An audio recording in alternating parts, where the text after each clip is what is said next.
What tribe is that? It's from the Southwest, like the Yaqui Indians and all Uh-huh. that.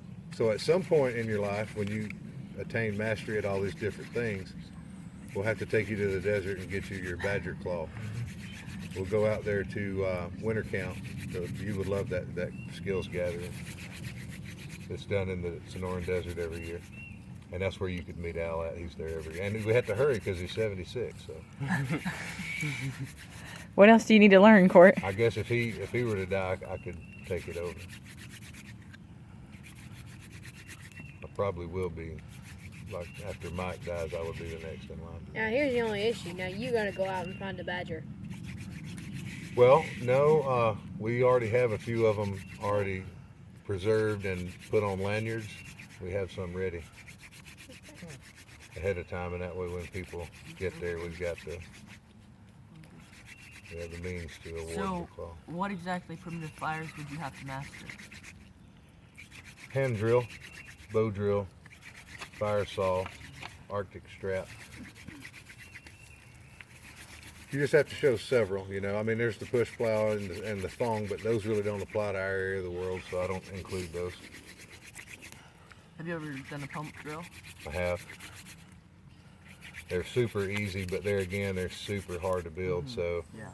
like in a really austere environment, if you're just out there kicking around with your knife and you're trying to do everything else, well, you're doing really good. If you keep doing that, you'll have a fire.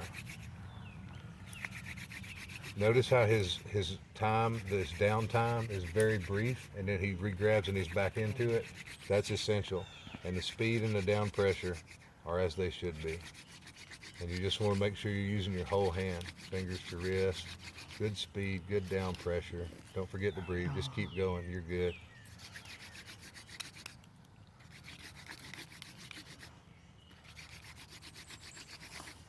I'm starting to And so feel now on your these few arms. strokes here, these next ones, I want you to really go for it. You're going to bear down just a little harder. You're going to go just a little faster, but not to the point that we lose our technique. We still have to hold our structure.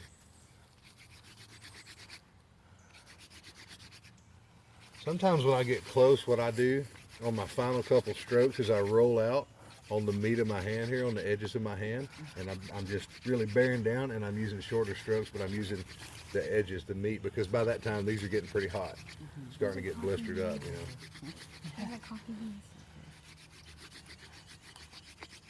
Is it? You feel the heat on your hand? Well, you're actually starting to blister out like your skin's about to tear, you know. I've got special blisters just from doing this so much. Or calluses, I should say. Can you use gloves or will that mess it up? You could, but they have to be really tight fitting. Like if you have leather gloves and you wet them a little bit, that can help you with friction. Sometimes a piece of duct tape over your palms helps keep you from losing your skin.